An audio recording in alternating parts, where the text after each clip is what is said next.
United States of America and to the republic for which it stands, one nation, under God, indivisible, with liberty and justice for all.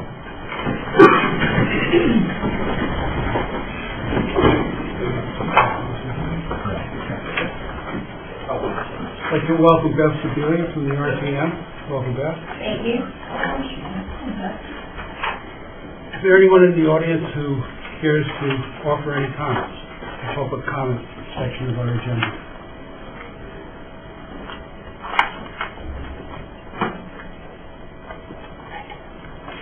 Okay. Hearing none, we'll move to the consent agenda. Unless there are any corrections or additions, a motion to approve would be in order. So moved.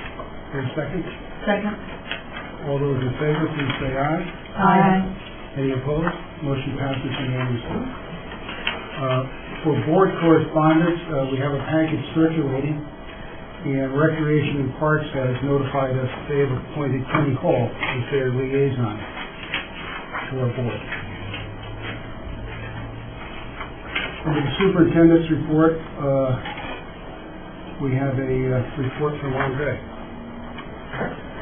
Mr. Hauser and Ms. Moser is here tonight, but I think Andre's going to do the bulk of the talking tonight. He's here to talk a little bit about the NEAS process, which Waterford I has started. The process has changed significantly in terms of the process. So you have a visit called the Collaborative Conference, 2 years later, official visit, and those sorts of things. So Andre is going here to report on the high school's Collaborative Conference visit, which was a month or two ago, and talk about the feedback they received and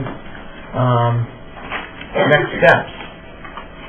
The next step will be to get the remote that works. We can't advance the slideshow right now, which will make it extremely brief. But as Tom mentioned, we are in mid-process right now with the NEASC once every 10-year accreditation and improvement cycle. As you mentioned, complete revision of the process, and last year I came and I talked with you about what all those changes meant for us. What they've meant for us over the last year is that we're doing something that really we're only the second cohort of schools to have done. After decades of the NEASC accreditation process being pretty static, some of the standards would change a little bit, but the process never changed. The process has completely evolved. So we really are learning on the fly as we go through this whole process. That still doesn't work. Thank you. And you can see, last year we were in year one, and that's when we did a thorough self-assessment of ourselves, came up with an improvement plan, a school growth plan, and plans to implement it this year. This year is the year where we really need to put that growth plan into effect. And we also share the self-reflection process with the NEASC, and in November they sent a team of 4 educators from around Connecticut to spend 2 days with us, review all of our documentation, review what we were doing, read through our growth plan, meet with our teachers, and as we were implementing the growth plan. And they then wrote a report and gave us feedback on their thoughts regarding what was in our growth plan and were there any suggested tweaks or improvements or additions to it. Year 3 and 4 will be implementing those suggestions and then having the big December 6th through 8th accreditation visit from the NEASC. Now the 5 standards, everything as you can see cycles around student learning, and everything else that we do, we look at through the lens of how does this help or hinder student learning.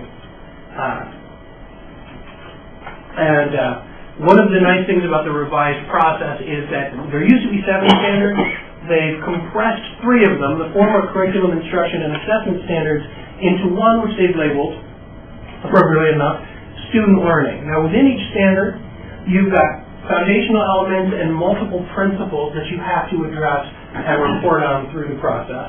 And what I will do right now is just walk you through the 5 standards with a little bit of information on where we are with them and what we're going to be doing next. Now the first one, learning culture. This one really, it guides everything And the strategic planning process that we did in 2016 was extremely helpful here because we updated our academic, social, and civic expectations into what the NEASC refers to as a vision of the graduate. Basically, we established those skills and attitudes and aptitudes that we want to see a graduate embody in Waterford. And that is not just our strategic goal, number one, it's also the first goal in our school growth plan. And they agreed with us, wholeheartedly that that's something we want to keep working on and keep implementing into all areas of our curriculum. Standard 2, this was the big list, it's the real heart of the process. Do our school learning practices maximize the impact of learning for each student?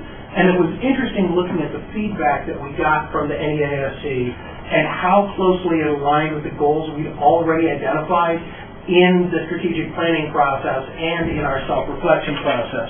Because they said, really keep working on assessment practices. One of the commendations they gave us was for our initiative in tackling assessment practices and really focusing on mastery as the point of assessment, and keep working on higher order thinking skills. And if you look at our strategic plan, those are goals 2 and 3 of the district strategic plan. So we really know we're on the right track there. We've identified things we want to work on as a district. They've reinforced that. That is going to be the focus of our March PD Day. Standard 3, professional practices. How well do our professional practices, the way we develop our faculty, ensure student learning? And the suggestions they had for us line up very closely with what the DAT team is working on as a focus this year, which is really looking at how our PLCs work and how well we use student work as the driver for instructional improvement. So that one, which was a little bit of that was the one goal they suggested for us that wasn't already part of our growth plan, but it lines up perfectly with the work of the DAT team already. So it's a goal that we already have written in our minds, if not on paper. Standard 4, learning support. This happens to be our strategic plan, goal number 5, really focusing on the social and emotional needs of students. It's also one of the goals we'd already identified in our growth plan for this year. And that final standard, standard 5, is really where all of you come in. That's resources for learning. Does the school system and the community provide the resources we need to provide a quality education for our kids? Not surprisingly, one of the commendations they mentioned was that gorgeous facility across the street. That beautiful high-tech high school is something that really stood out to them. As a matter of fact, there were 1 or 2 of them that said, I would like to sneak in here and teach. Okay. And one of the recurring themes in a lot of the commendations had to do with that positive community feel in our school system, the fact that the administration and the faculty, the parent community, all work together to enhance education for kids. They did, however, suggest that we might want to look at whether we have adequate social emotional supports for kids. So that is something that I'll be keeping in mind anytime I'm advocating for resources for the high school. I'm glad to see I got a chuckle out of Joe. But all in all, it was a very positive report. It really pointed us in the direction of reinforcing the work that we're already identifying for ourselves and that we're doing K-12, which is a really nice thing.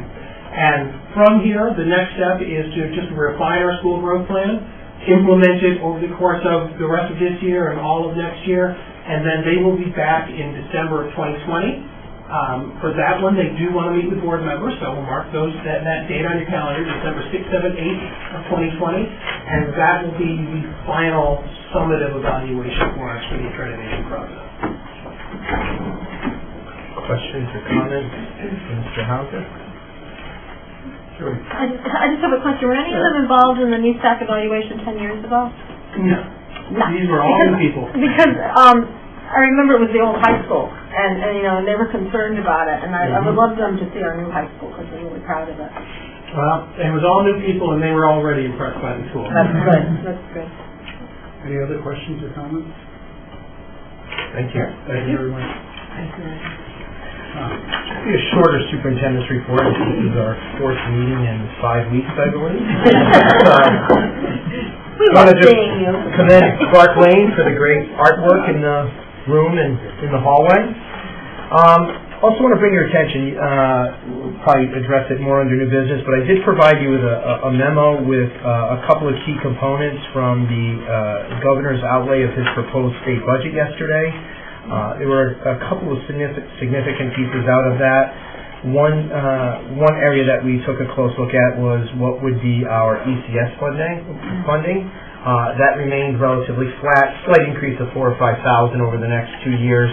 So that was a bit of good news because we had anticipated over the last couple of years that getting substantially cut, but that's going to remain somewhat level.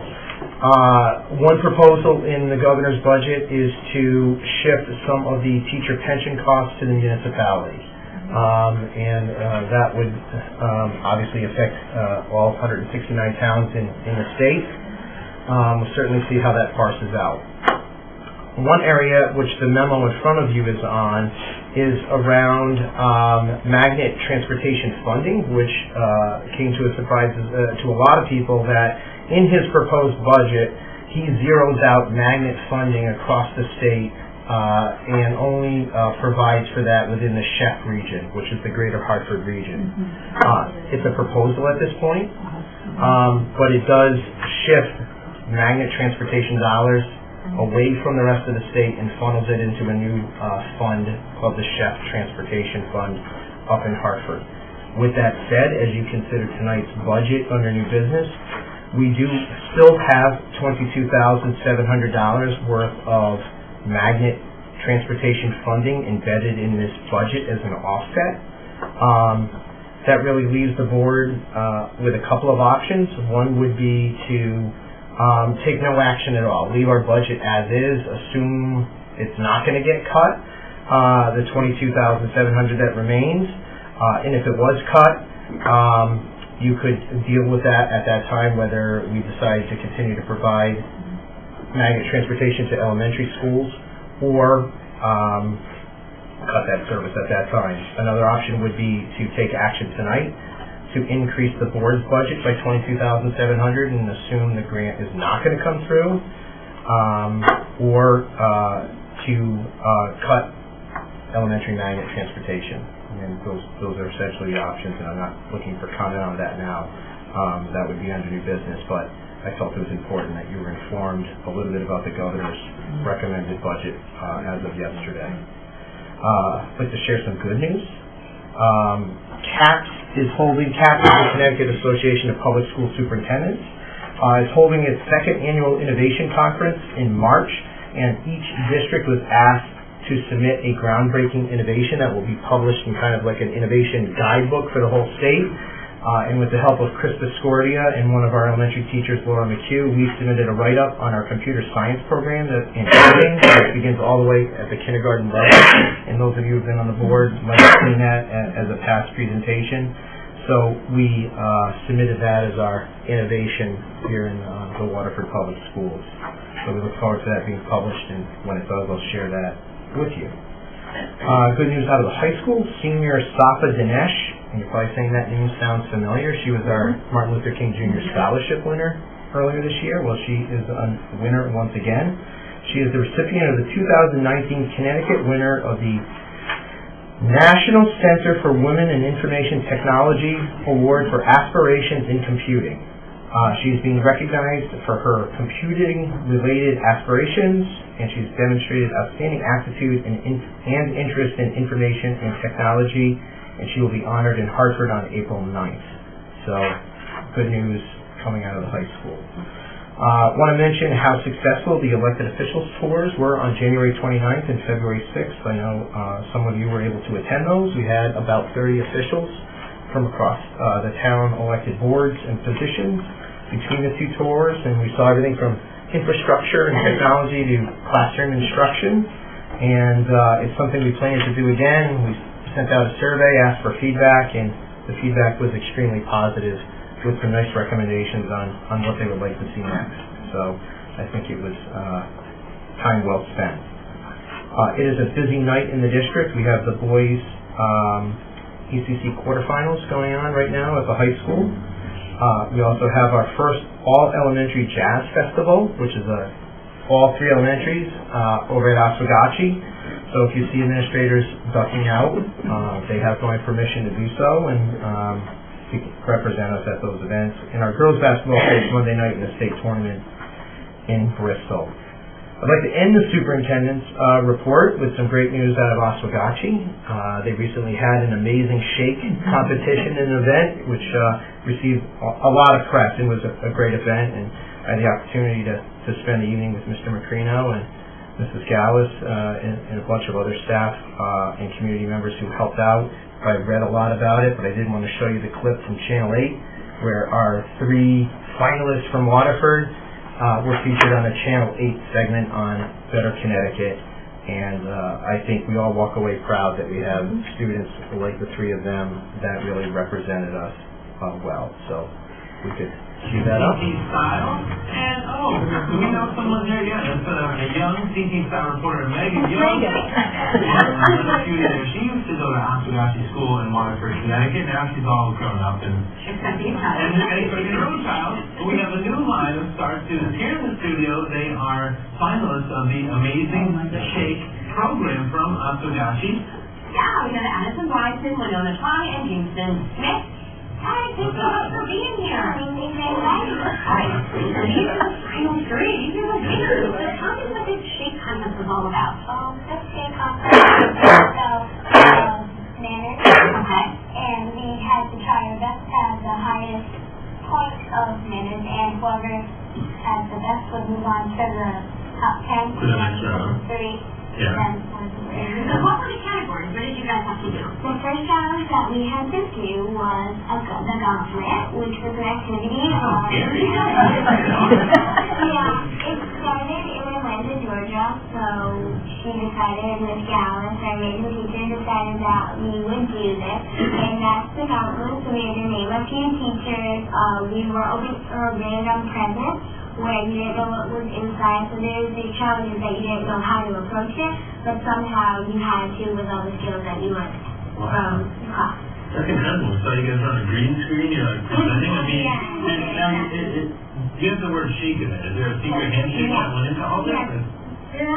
Before the competition, we learned how to do a sturdy and firm handshake, so it leaves us a good impression to the judges as well as the scores. Can you show us? Can we try? Oh, yeah. Oh, geez. That's a good one.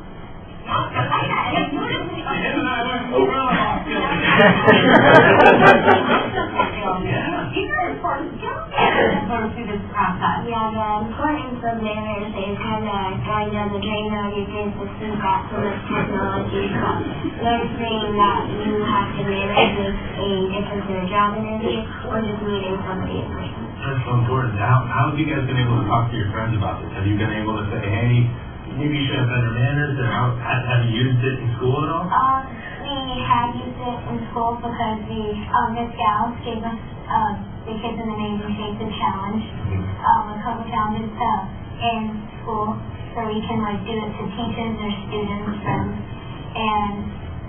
we also we didn't want to tell our friends you have to pump up your manners, Right. but Speaking of your friends, you probably want to give them a little bit of a shout out, right? This is Shay, my favorite friend, my husband. Thank you for staying for me for that. Oh my goodness, and also we have to shout out to all the teachers. Of course, your favorite teacher is right over here. Thank you. And do you want to shout out to any other teachers that are Okay. Motivated us to go to the best. We were in her class, and she always helps us to be the better person, and she's always got good comments. And also, she's everything. 10 years old, right? You're in 5th grade, and one of the challenges was working the room. This guy is the king of working the room. Do you guys have any advice for him? Just be you and be confident. Just be confident. Don't keep it too long. Okay. And yeah, just in the beginning so that people don't think you're rude and just leaving them, but you don't want to teach us conversations so that it's fun. There you go. It's your pitch, right? You gotta sell yourself. What's awesome, you guys are such outstanding students, and we're so happy that you guys are gonna probably take our jobs in a few years. So you guys ready for that? Well, we want to thank you guys for joining us, and a big...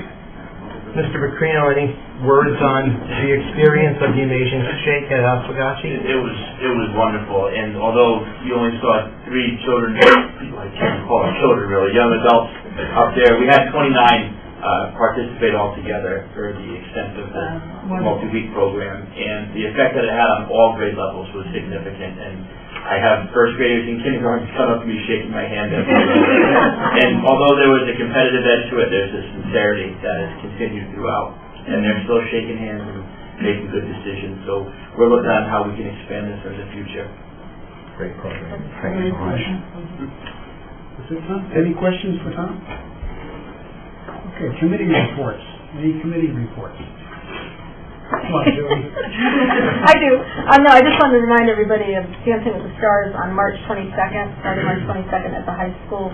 The proceeds from that is going to go towards counseling for our for the students and some of the children in Waterford. The other committee reports? Okay, main item, the budget. Tom. Obviously, in your packet is budget quota based on the board's action at the last meeting. There's a new bottom line there of 2.13. Again, I reiterate, really being driven by 2 line items. Special ed private tuition and contracted salaries account for 2.29. The rest of the budget is a negative 0.16. While it appears, it's a measured budget, but again, as I said before, it's not a status quo budget. It is going to allow us to move forward, continue to progress as a district. Happy to answer any questions, but again, we've spent numerous hours over the last month on it. Any comments or questions by the board? Someone want to make a motion? Jody. I'd like to make the motion that the Waterford Board of Education approves the education budget for the 2019-20 fiscal year in the amount of $49,337,063.77. Very second. I'll second. Any discussion? My question would be, do we need to address the busing at this point in a discussion, per Tom's memo? Do we need to make a decision between those 3 before we approve the budget? No. If you wanted to go with one of the options, for example, increasing. We would need to do that before. Yes. But the other options where you're basically going to fall back and wait and see what happens and then deal with it, do not require any action. Okay. If you wanted to eliminate, for example, the funding completely or increase, that would need action, but otherwise you don't need to. So at this point, we've eliminated the transportation at the high school level. Correct. That's it, there is. But we're not getting any reimbursement now with the proposal. That's not Correct. If the governor's proposed budget goes through, we would be zeroed out at the elementary level, which is a loss of about $50,000, Mr. Mancini. 22.7. Right, so 50,000 was the original amount that we expected to receive. 22.7 is the remaining balance of that grant. Democratically proposed governor, Democratic House, Democratic Senate. It's going to go through. I don't know how they keep getting elected. So here's my question. You said 50,000 and then 22.7 months. Was it a 2-year? No. So. The original budget, The original budget was $50,000 is what we expected to receive for that grant. At the last meeting, we made a reduction in services for the 2 high schools, which reduced the high school expense line and the grant line. So the remaining balance in the grant line is $22,700. Okay. So the potential exposure to the board of the remaining grant money is $22,700. And that's right now only elementary schools. So if we made a decision to drop that 22.7, it would impact all of our parents driving kids to elementary schools. That's correct. No. No. Okay. 22,700 is specifically the grant that right now we're not expected to receive. So there's two lines. For Magnet Elementary. Hold on. So that is the grant. That is the amount of the offset that we were expecting to receive from the state. The other amount, which is All right. $46,800, is the remaining transportation. So they're independent, essentially. Well, not independent. If you eliminate the $46,000, you would eliminate. You wouldn't get the 22,700. Correct. So, if we make the decision, we would be saving the $46,000 that is earmarked for elementary. I didn't bring my budget book. When you say decision, what do you mean? If we made a decision to withdraw busing to elementary schools. We wouldn't be saving the town. We would not be asking the town. We'd be reducing the budget by that. We wouldn't focus on other part of our budget. It would be money that would not form part of the mill rate for the next year. Okay. It'd be a net reduction in our budget of $24,000. Net reduction. Thank you. That's what I was looking for. We're paying 46. We're getting back 22 in the grant. It nets out at 24,000. Again, you don't have to take action tonight. If it came to fruition and it was cut, it can always be. You can either tell us in the summer to find the money or make a reduction in service at that time. Tell me to find the money. I want it for a teacher. You know what I mean? Not for buses. Marcia. So it's only 0.05% reduction in our overall budget? No? A 0.05%, yes. If you, from 2.13 down to 2.08. Correct. Oh, okay, 2.08, yeah. Any other discussion? Okay, all those in favor of the motion, please say aye. Aye. Any opposed? Motion passes unanimously. Okay, the next item is a discussion with possible action on the proposed legislation that affects us as the school district. A reminder of Mark Twain. He didn't like laws. He thought the only good law would be a law against passing any laws. I look at this. That list is unbelievable. These proposals, that's all I can think. But I think the type of action that we might want to take is, if the board is in agreement, to express our view of the law to the legislature. And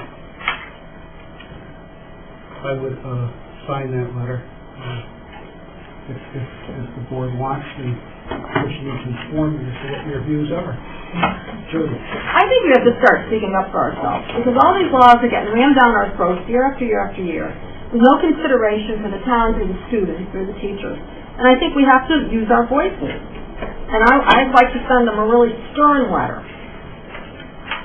So I'm in favor of sending them something. The chair wishes to be polite. I'll be polite, but I think that, never mind. How is it going to be addressed? Just globally, or are we going to... Well, I would think that the correspondence would have to address each act. Yeah. Or ones that we kind of figure are the most impactful to us? I mean, they're all, detrimental from it's all over the place. Yeah. There are some that are like redundant. Right. Probably 10. One of the ways that might make it easier for me, and we've done this on other subjects, you could forward your views to Caroline, who would then get them to me, and I could try to coalesce everything together. Out of all the, what are there, over a couple hundred here? Yes. Just education. Right. A couple of hundred bills. The ones you picked out were the ones that you felt had. Yeah, that was my question. Yeah, that's what I was going to ask. We want to focus on. Right. It's not Right. Yeah. Can we kind of discuss each one of those for a second? Do you mind doing that? No? Can you give us a little Sure. what your take was for the impact, I mean, like, the first one that we had on our table was, proposed bill 454. Yeah, there's several bills on mandatory regionalization of school districts. Yeah. Right. 454, 457, and 738 all get at the same issue of forced regionalization. Some of the bills talked about that if your district was less than 2,000 students, it would be forced. A different bill talked about every town or city less than 40,000 residents, which would be all but 23 towns in the state of Connecticut. And then there's one that says 40,000 students. Yeah, it was a typo in the bill. Oh, okay. Yeah, which would be every district. It's crazy up there. Yeah. You know, the initial... So that is a typo? Yes, it should be 40,000 residents. Oh, yeah. okay. Not my typo, that was up in Hartford. The initial... School district.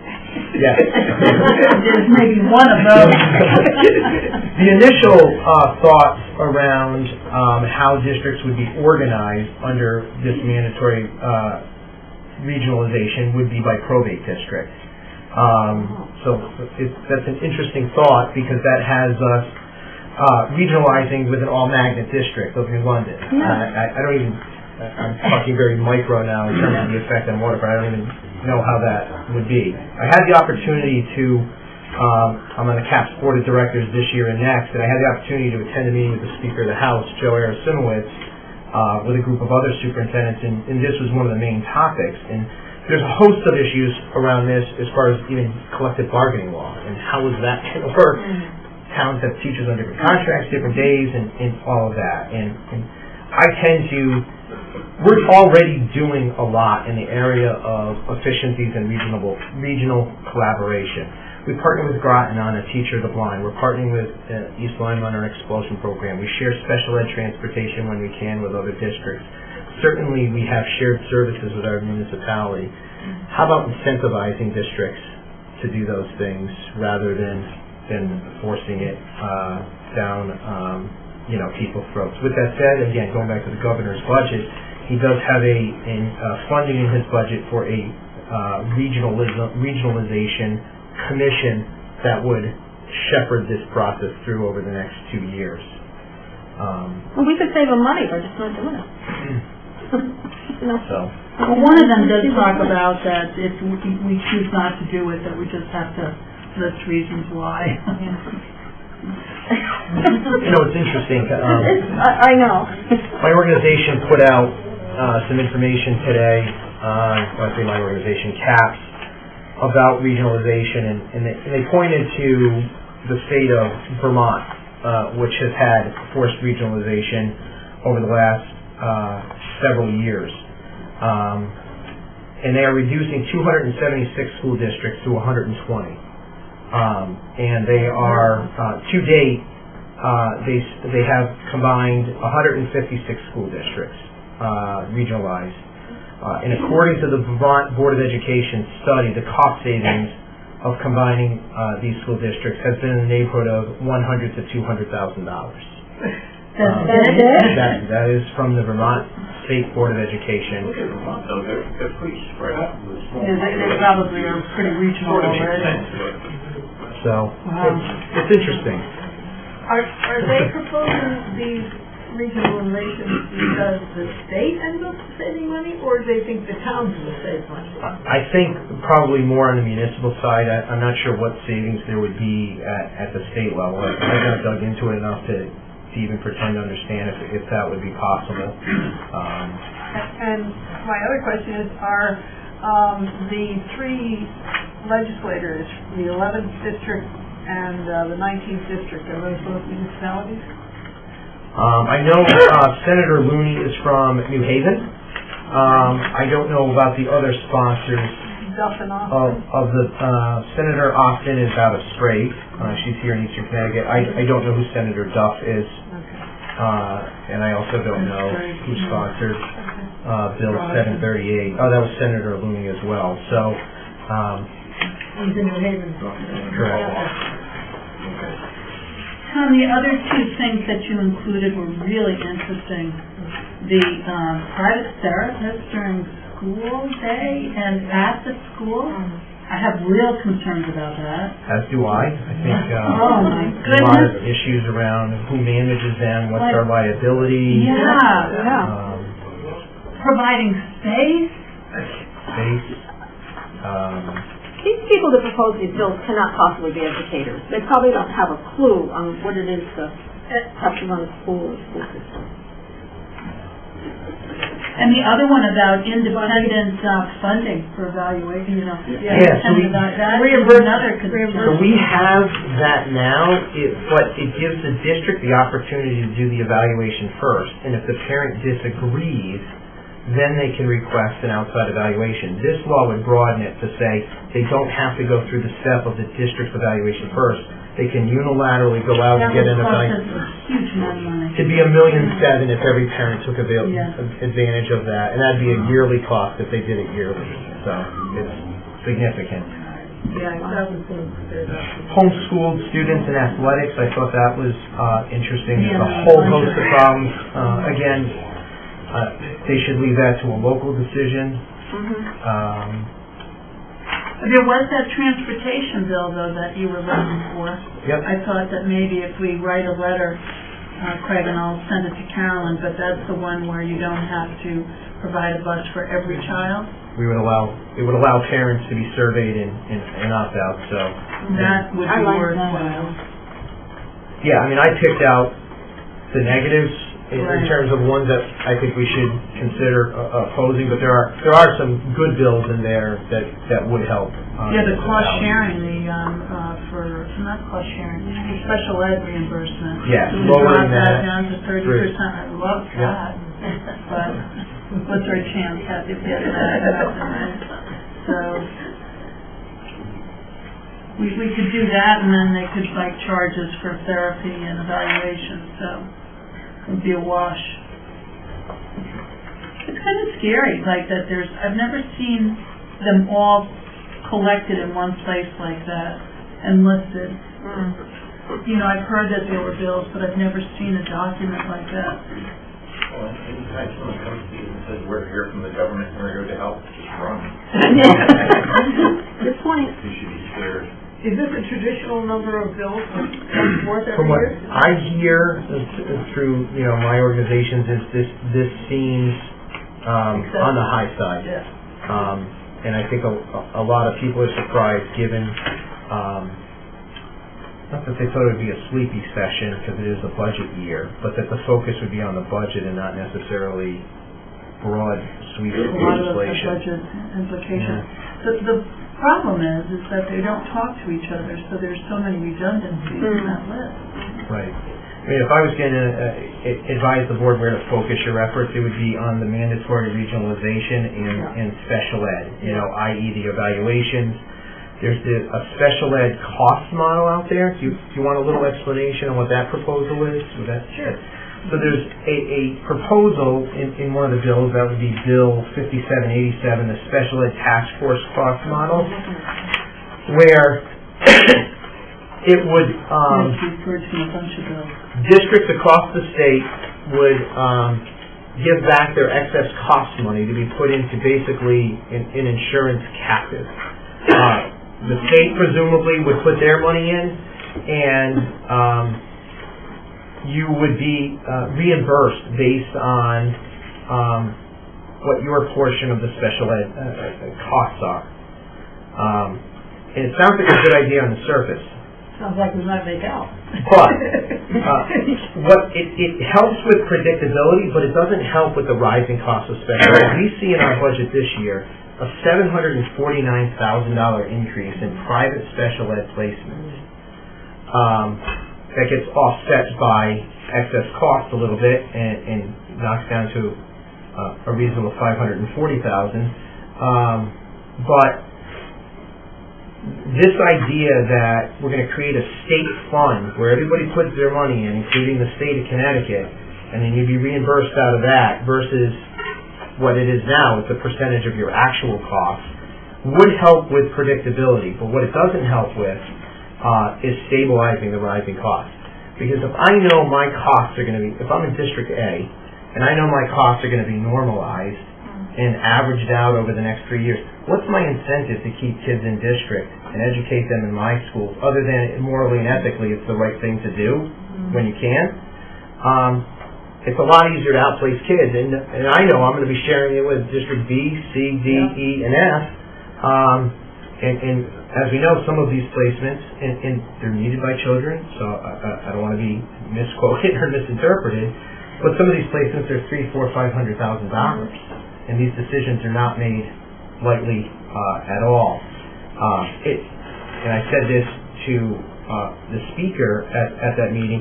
It also gives the state another fund it can raise when it needs money. And there would need to be, the state has not been successful with any lockbox legislation.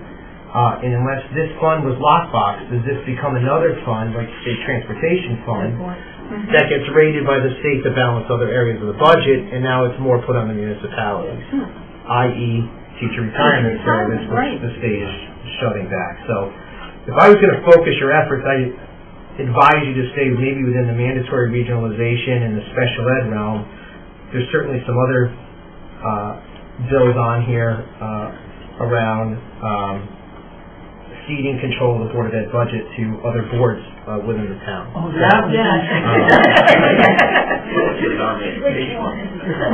No, it would be the first selectman would be appointing the chair. That's unbelievable. Why would they somebody's not happy with their chair of the Board of Ed, Mr. Dunn? It's a lot about how this stuff comes to fruition. If somebody has an issue in their town, they get their local. It's like the bill on the bus transportation is I won't call it my crusade, but it's something I'm harping about. So you get somebody to propose it. So.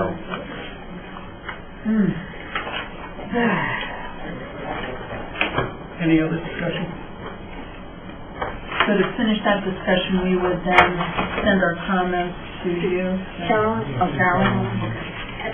When do they bring forth these? Yeah, so that's a great question. So there's public hearings starting as early as this Friday. I'm told the public hearing on regionalization will be March 1st.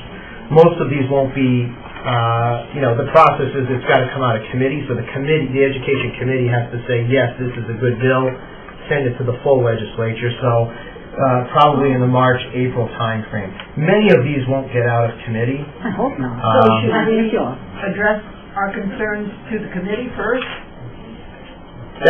Yes, I would direct your correspondence / testimony to the education committee, and I'm certainly here to help facilitate the process.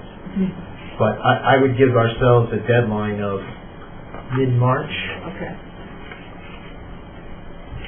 To get the letter up there. Correct. Yeah. Should we just do that as a board? Yeah. Send one letter? Yeah. That's what. So if you all add things in our email, then Greg offered to sign the letter that was wordsmith. Have you do that? Any other discussion? Okay, I think we're ready for a motion to adjourn. So moved. Second. All in favor, please say aye. Aye. Any opposed? We are adjourned. Thank you very much. Thank you.